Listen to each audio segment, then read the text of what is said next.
Welcome back to PR After Hours. I'm your host, Alex Greenwood, bringing you your weekly cocktail of PR and marketing tips that will help you and your business.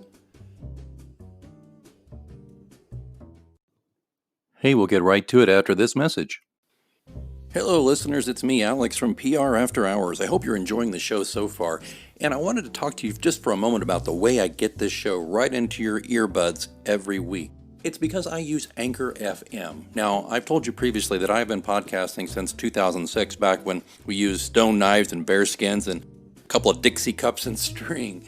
Anchor FM has really streamlined this and made it simpler for people who don't know the first thing about setting up a podcast or don't have, time to learn all the pro tools and stuff, because it's all right here. First thing that's important to know is it's free. There are certain tools that will allow you to record and edit your podcast right from your phone or computer. Anchor will then distribute your podcast for you so it can be heard on Spotify, Apple Podcasts, and many more.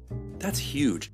Distribution is a big pain in the butt, to be honest with you, so it's really great Anchor FM can do that for you, and you're not paying hosting fees. That adds up every month.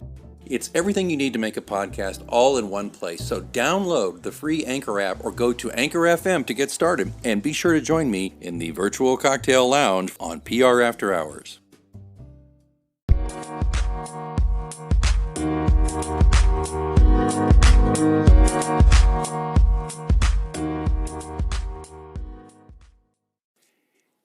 Found a great article in Reagan's PR Daily I wanted to bring to your attention about incorporating the crisis lifecycle into your communications. It's by Becky Winchell. Whether it's engaging with employees throughout layoffs or preparing for and responding to reporters and consumers' requests, plan your messages stage by stage. She goes on to say that crisis can take many forms, as of course we've always discussed here on the show. But along with preparing for potential negative events before you must respond, McKinsey & Company recommended setting your messages to match the crisis communications lifecycle in its Leader's Guide, Communicating with Teams, Stakeholders, and Communicating During COVID-19. They provided the following lifecycle for the pandemic's response along with employee needs for each stage.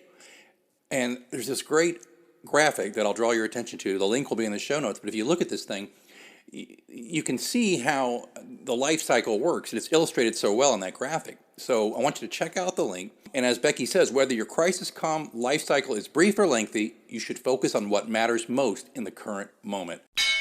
Oh, you know what that means? Looks like it's last call here at your virtual lounge for PR news, views, and interviews. Don't forget, you can ask me a question anytime. You can do it through our Twitter account, which is @HoursPR, or even better, you can send me a message vocally. I would love to hear your voice, and I'll answer it on the show. There's a link in the show notes. All you have to do is sign up through Anchor FM. It's free, doesn't take long, and you record your message. I get the message. I will play your audio. Just give me your first name and the city you live in, and then I will answer the question to the best of my ability right here on the show. Don't forget to, if you're enjoying this podcast, you can support it and help increase the frequency and value of the show.